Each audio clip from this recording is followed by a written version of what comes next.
Hi, this is Jaya. In this video, we shall see the summary of Because I Could Not Stop for Death, a poem by Emily Dickinson. This poem is one of the most celebrated poems of Emily Dickinson's, and she composed the poem around 1863. In this poem, we find a female speaker who tells the story of how she was visited by death. In this poem, death is personified as a kindly gentleman, and she was taken for a ride in his carriage.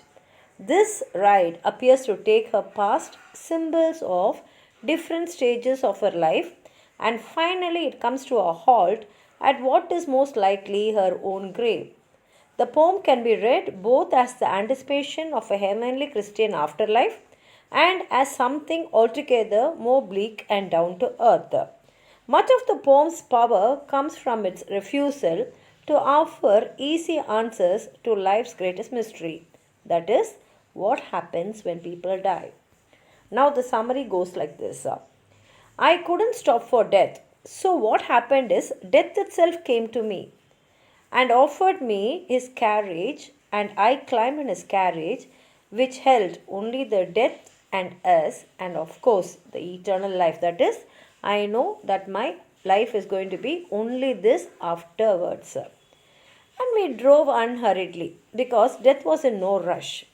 I had left all my work and pleasures behind in order to be respectful of his gentlemanly nature. See, I had a lot of work.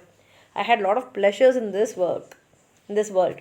But because this death was like a gentleman, I had to respect him, and therefore I left all the work and pleasures behind. We went by a school where children played during their break time, arranged in a circle. Then we passed fields of crops which seemed to stare, and the sun as it set in the sky.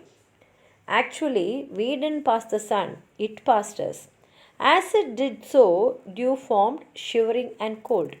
I was cold too, as I was only wearing a thin gown and a lightweight scarf.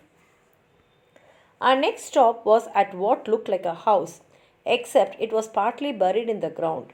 I could just see above the roof, and even the ceiling of that house was in the ground. So we can very well understand she is describing her grave. Since that day, centuries have passed. So all this happened hundreds and hundreds of years ago. That said, it feels as though less than a day has gone by since then. But I feel as though it only happened yesterday, the day that I realized that death's horses were headed in the direction of eternity. And when was that day is when I realized that there is no turning back and going back to life, and death has offered me his carriage, and it is going to take me in the direction of eternity which will never end. Now let's read the poem. Because I could not stop for death, he kindly stopped for me. The carriage held but just ourselves and immortality. We slowly drove, he knew no haste, and I had put away my labor and my leisure too for his civility. We passed the school where children strove at recess in the ring.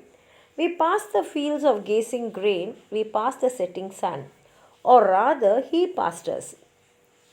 The dews drew queering and chill, for only gossamer my gown, my tippet only tully.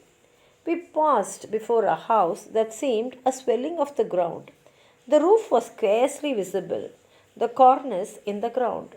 Since then, it is centuries, and yet feels shorter than the day I first surmised the horses' heads way towards eternity.